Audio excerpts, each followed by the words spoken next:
আপনি যতই ব্যক্তিসম্পন্ন মানুষই হন না কেন, যতক্ষণ আপনার মন ভালো না থাকছে, নিজেকে ফুটিয়ে তুলতে পারবেন না। নিজেকে উন্নত করার জন্য এত ব্যস্ত থাকো যে অন্যের সমালোচনা করার সময় না পাও। যে স্বপ্ন আপনি একা দেখেন তা কেবল একটি স্বপ্ন, আর যে স্বপ্ন আপনি সবাইকে নিয়ে দেখেন তা হলো বাস্তবতা। অন্যের জীবনে নিজের স্থান খোঁজা বন্ধ করো। নিজের জীবনে নিজেকে আরো উঁচুতে নিয়ে যাও। হ্যাঁ এবং না কথা দুটো সবচেয়ে পুরনো এবং সবচেয়ে ছোট, কিন্তু এ কথা দুটো বলতেই সবচেয়ে বেশি ভাবতে হয়।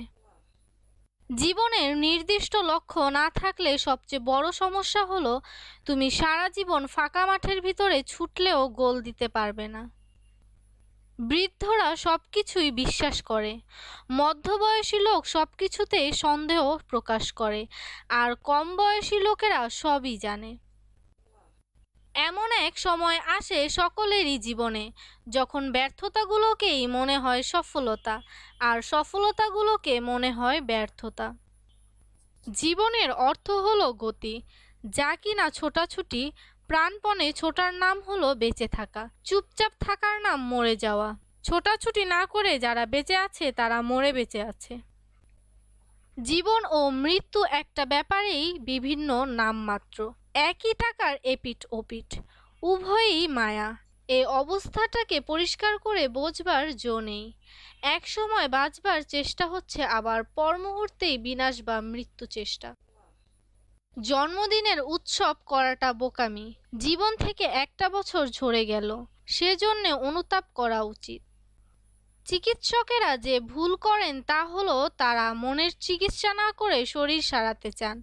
যদিও মন আর শরীর অবিচ্ছেদ্য, তাই আলাদা করে চিকিৎসা করা উচিত নয়। সমুদ্রের জীবনে যেমন জোয়ার ভাটা আছে, মানুষের জীবনেও আছে। মানুষের সঙ্গে এই জায়গাতেই সমুদ্রের মিল। যারা সব জিনিসেরই একটা সুন্দর অর্থ খোঁজেন তারা সব সময়ই সৎ কাজ করেন। অর্থ দিয়ে যে কাজ সমাধান হয় তার জন্য বিপদাপন্ন করো না তোমার জীবন।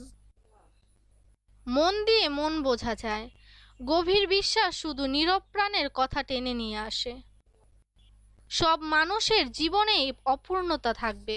অতি পরিপূর্ণ যে মানুষ, তাকে জিজ্ঞাসা করলে সেও অতি দুঃখের সঙ্গে তার অপূর্ণতার কথা বলবে। অপূর্ণতা থাকে না শুধু বড় বড় সাধক ও মহাপুরুষদের।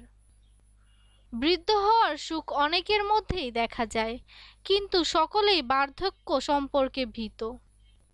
যদি সূর্যের মতো আলো ছড়াতে চাও, আগে এর মতো জ্বলতে হবে। চোখের জলের মতো পবিত্র কিছু নেই, এই জলের স্পর্শে সব গ্লানি মালিন্য কেটে যায়। মোহের কাছে পরাজিত হওয়া ঠিক নয়, কিন্তু খুব কম মানুষই মোহযুদ্ধে অপরাজিত থাকে।